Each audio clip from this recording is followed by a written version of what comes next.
बीमार होने के बावजूद भी I have given my I think सो 200% जो मेरे से हो सका, बिकॉज आई एम थैंकफुल कि उन्होंने मुझे शो पे बुलाया. She is I think so she is on set every day, no matter she is pregnant or not pregnant. मतलब उससे इतनी ज्यादा मैं इंस्पायर्ड हूँ कि उनका माइंड 10 जगह पे होता है, but at the same time best Bharti वो बैठी है क्या नहीं, उनको ये दो, उनको वो दो, लाइक कांस्टेंट सपोर्ट. ओके, अगर बात करूं टास्क की, तो हमने ये भी सुनने में आया कि आपको चोट लगी थी, तो क्या फैंस उसको भी चिंता में थे, तो आपको क्या बताना चाहेंगे, क्योंकि वो काफी ज्यादा स्ट्रेसफुल हो गए. चोट तो मैं बताती हूँ, फर्स्ट डे ऑन सेट मुझे डायरिया हो गया था. ओके. मतलब वो इतना भयंकर डायरिया हुआ कि literally when I remember when Harsh came to my vanity और काफी सारे क्रिएटिव्स भी आ गए थे, मेरे आंखों से आंसू निकल रहे थे. मतलब I was not crying but I was in pen कि मैं अपने आंसुओं को भी कंट्रोल नहीं कर पा रही थी. I was literally in pain. I took medicines, मैंने भगवान को प्रे किया and then I went on shooting spot. मतलब मेरा एक नेचर है कि मैं किसी को वेट नहीं कराना चाहती. एंड मेरी हालत इतनी खराब थी, इतना मतलब मैं आपको बता नहीं सकती. आई वाज लिटरली शिवरिंग. और सेट पे ऑब्वियसली इतनी ठंडी होती है, मेरे से चला नहीं जा रहा था because of the diarrhoea thing happen to me. But still मैंने वो किया, मैंने शूट खत्म किया.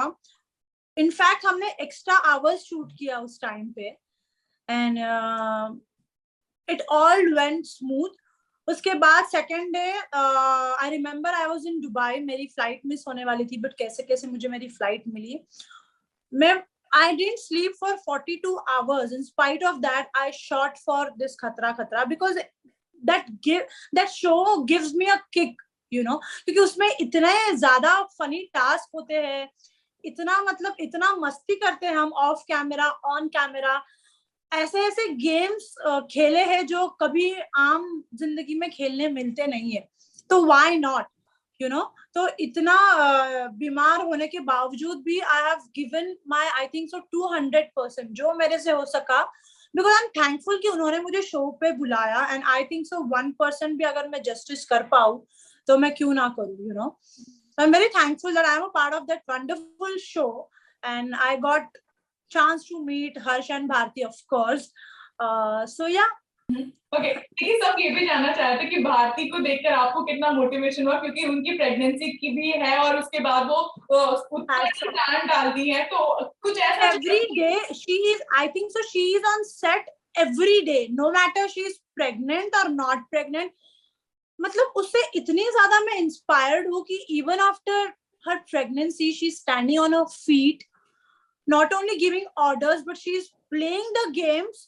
वो भी अच्छों को वो पीछे छोड़ देती है, हम लोग उससे हारे, कैन इवन इमेजिन. मतलब वो इतना मोटिवेट करती है कि मैं क्या ही बोलूं. मेरी बीमारी और वो सब तो इट्स जस्ट अ बहाना. I feel in front of that lady, she is another, she is मतलब next level women. Hats off to her. Okay, कितना ध्यान रखना पड़ रहा था, या उनकी वजह से कुछ ऐसा हुआ कि थोड़ा सा रुकना पड़ रहा है, या फिर किस तरह से है? प्रतीक की वजह से रुकना पड़ता है. भारती की वजह से बिल्कुल नहीं. She is before time.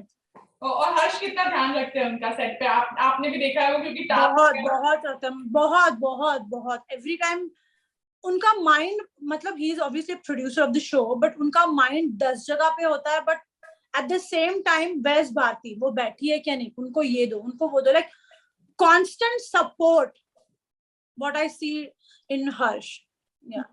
Okay, देखिए आपके फैंस काफी क्यूरियस थे ये जानने के लिए कि जिस तरह से अभी आपने शायद टाइम्स को एक इंटरव्यू दिया था जहां पर आपने ये बोला कि कहीं ना कहीं you are meditating for 10 hours, और जब आप थोड़ा अपने आप को स्टेबल फील नहीं कर रहे थे तो आप खाना 10 तो मैंने ऐसे ही बोल दिया. I remember I was in Cape Town and I was meditating for, जब मैं एलिमिनेट हुई थी और मुझे होटल में रखा गया था, I was meditating for 18 hours.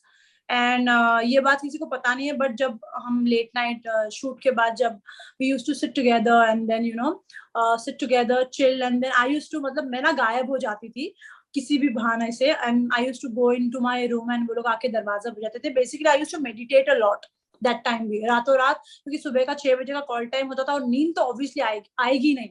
It's basic human nature. If you lose someone you are not gonna sleep. तो I used to say that I'm sleeping, but I know how I, managed myself to keep my mind relaxed. So obviously I used to meditate for 18-21 hours bhi kiya hai maine. But that gave me strength, I feel. I believe in spiritual things, and I've also done Art of Living ka course. So meditation gives me peace, I feel. Yeah. You also know कि जब आप गए थे वहाँ पे और बहुत तरह की लोग बातें करते हैं, वो तो आप ही जानते हो कि आपके ऊपर क्या बीत रही है. तो वो जो पीरियड था वो आपने किस तरह से सोचा कि अपने आप को शांत रखती हूँ, जैसे आपने कहा मेडिटेट किया आपने, तो किस तरह से आपको हेल्प मिली कि आप उससे थोड़ा बाहर आओ? हेल्प तो बहुत मिली है, डेफिनेटली मेडिटेशन से बहुत हेल्प मिलती है. Your mind is relaxed, and one thing which kept me going is just accept whatever happened and move on. It's not, obviously it's just a saying to move on, but ये हम ऐसे शहर में रहते हैं, Bombay and all में, you have to work every day, and every day dates कहीं ना कहीं दी गई होती है, and you have to just work on your commitments, otherwise it's very difficult to survive, I feel. अगर आप कहीं commitment देके मुकर जाते हो, it's very difficult. And my relation with colors was like, मतलब मैं मरते दम तक अपने commitment पे मुकरूंगी नहीं, so it's like that. And as I'm saying कि जो मैं meditate करती थी उससे मुझे काफी help मिला, mentally भी, emotionally, because at that phase of my life I wasn't talking to my mom dad, क्योंकि हम क्या ही बात करें फोन करके, we can't ask how are you and what are you thinking, and because they will cry definitely, right?